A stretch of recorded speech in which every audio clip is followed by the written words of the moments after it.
Eu me sinto sem fome daí. Então vamos lá. Olha também. Nosso Deus e amado Pai, agradecemos a Ti por mais um ano que tem sido corrido em nossas vidas. Agradecemos por nos conduzir com saúde, com vida e com paz.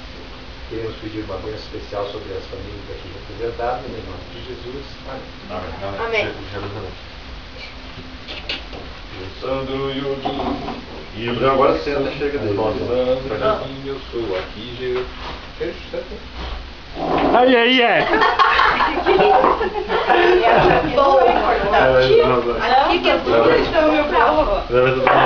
Tá duro? Tá duro. Ai, ai, ai. Já vi que vai fazer. Vai dar sujo. Esse bolo vai dar um problema sério. Ó, eu corri, gastei quase um tanque de gasolina para comprar 2 pacotes de coco. Ai! Ai, Não, sai, bobeira.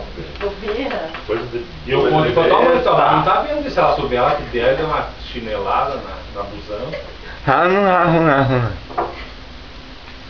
Verdadeira, mas já quero saber qual a minha Tá. Técnico. Ah, que pariu. Não vai pegar o garfo? Eu quero saber. Tá. Dina, vamos ver se eu renovo o casamento com você hoje. Pera aí.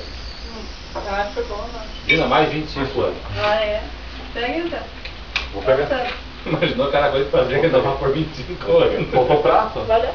Cadê o prato? Senta e vamos. Eu vou pegar outro. Eu com o Mas pega aqui, tem que Não, só excluído não, né? Nós estamos excluídos. Estamos excluídos, não. Isso, Não, eu pego. Ficou os dois aqui. Vocês vão ficarem bêbados. Eu sei que eu tinha vindo aqui pra pegar bala, pode disfarçar.